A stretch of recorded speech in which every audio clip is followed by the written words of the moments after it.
Organization and people. Look out, gentlemen. Okay. And experience. Well, there we go.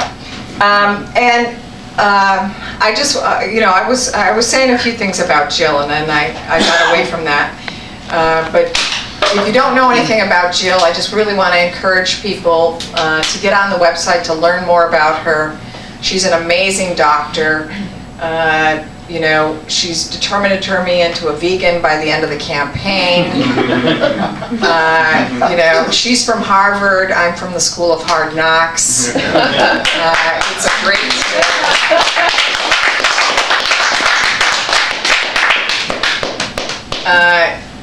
Yes. I mean, she definitely, I could take some tips from her in terms of longevity. And she took tips from me on how to hang out in jail for 24 hours last week. So we have things that we can share with each other. I'm coming to learn I have valuable lessons to teach as well. And I was very honored to, share the jail experience with Jill.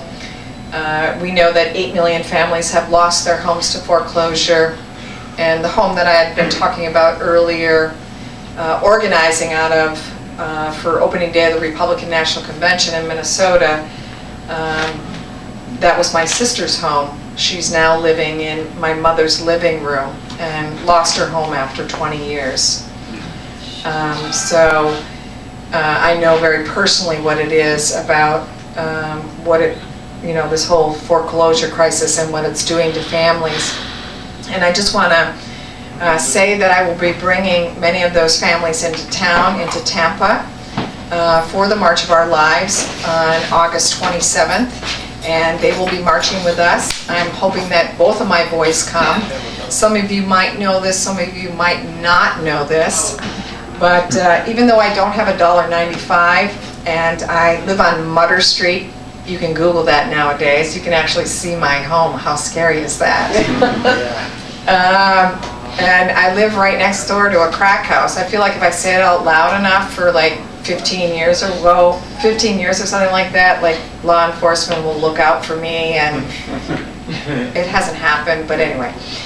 So I live right next door to a crack house, and I have a 10-year-old boy that pretty much has to make decisions every day, which way to go to the store so that he's not shot.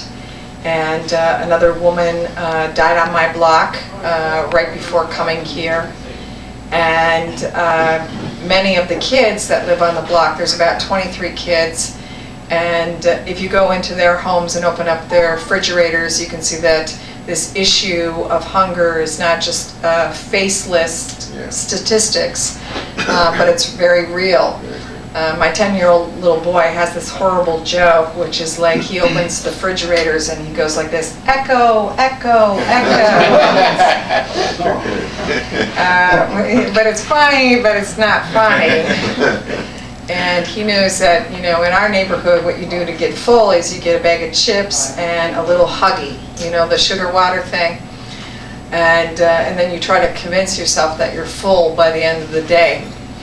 And so when Dr. Stein decided to choose me as her running mate, and I got a little concerned because I thought maybe, she's going to censor what I have to say or not let me be who I am.